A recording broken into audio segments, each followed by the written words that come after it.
Sathya Sai Speaks, Volume 6, Chapter 38. Birthday Message. In the beginningless and endless stream of time, night and day, summer and winter, roll endlessly on. They are carried mercilessly on over the universe by the flood. The term of living beings diminishes with every day.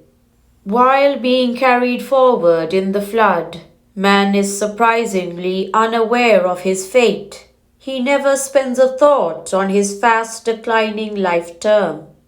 He is blind in his ignorance. Riches and wealth are short-lived. Office and authority are temporary. The life breath is a flickering flame in the wind. Youth is a 3-day affair. Pleasures and fortunes are bundles of sorrow. Knowing this, if man devotes this limited term of life to the service of the Lord, then he is indeed blessed. Seek refuge at the feet of the Lord even before the life breath flies out of the cage of the body. It is an open cage. Any moment the bird may fly into the outer regions. That is the fact. The ignorant do not realize this. They beat their drums and proclaim proudly how rich they are or how happy they are, surrounded by their sons and grandsons. Alas, the very physical frame which is so carefully nourished since birth rots and falls aside. What then shall we say of those who feel that these other things are mine? Theirs is but the delusion of an insane mind. Everything is untrue. Everything is impermanent. Castles in the air, constructions in dreams. Contemplate on this truth. Approach Sri Hari and glorify him. That alone can confer on you permanent joy. Inside the room called body, in the strong box called the heart, the precious gem of jnana exists. For while it thieves, kama, krodha, lobha and asuya, lust, anger, greed and envy are lying in wait to rob it. Awake to the danger before it is too late. Reinforce yourself with the support of the universal guardian, the Lord. And keep this gem intact. That will make you rich in prema, rich in shanti. When bliss is attained, there is no grief. When the clouds that hide the face of the moon are wafted by the winds, the moon shines clear and cool.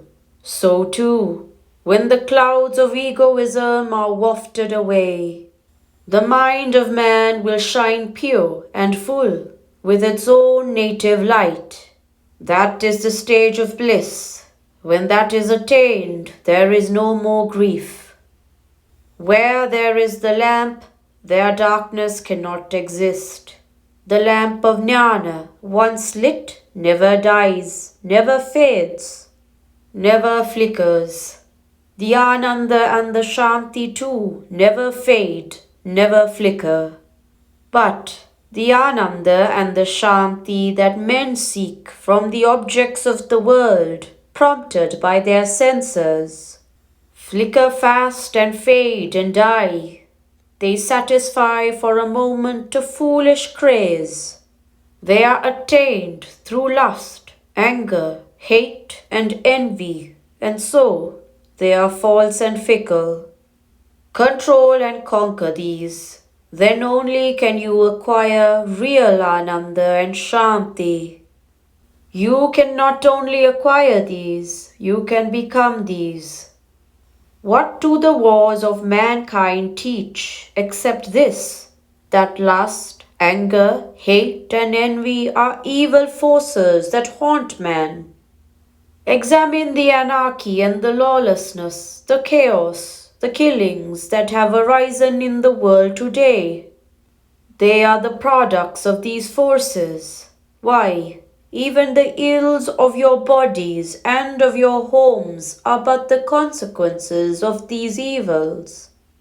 Unaware of the faults and failings in oneself, man imputes faults and foists failings on others and starts blaming and hurting them.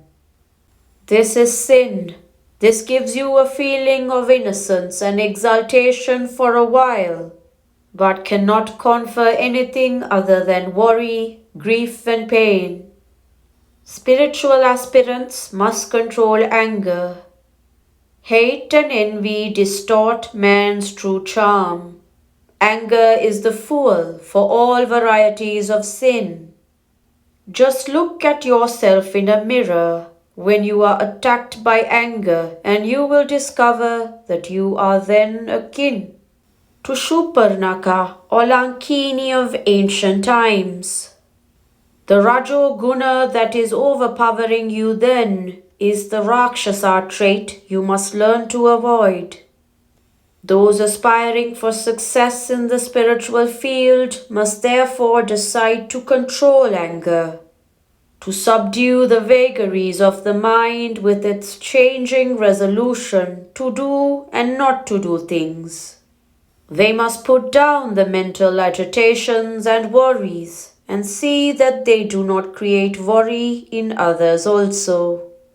They must convince themselves that in everyone there is Shivam, recognizable as Swasam, breath.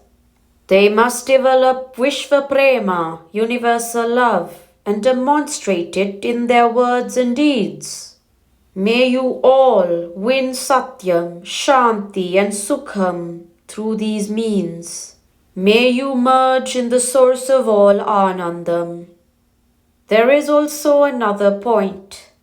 The Shastras say that envy, greed, lust, anger are all Vyadhikaranam, sources of disease. Those afflicted with these qualities may consume the most healthy food, but it will not give them health. They will suffer from various digestive and nervous troubles. Therefore, devotees and those aspiring to be liberated must cut asunder these evil tendencies with the sharp sword of jnana, spiritual wisdom. They must pray to the Lord to save them from contact with these foul characteristics. From this very moment, pray for the grace which will enable you to control and conquer them. Deepen your faith in God. Expand your prema and take into its fold the whole of mankind. There is no alternative path for the bhakta. You should not be ever entangled in the meshes of this world and its problems. Try to escape into the purer air of the Spirit as often as you can, taking the name of the Lord on your tongue.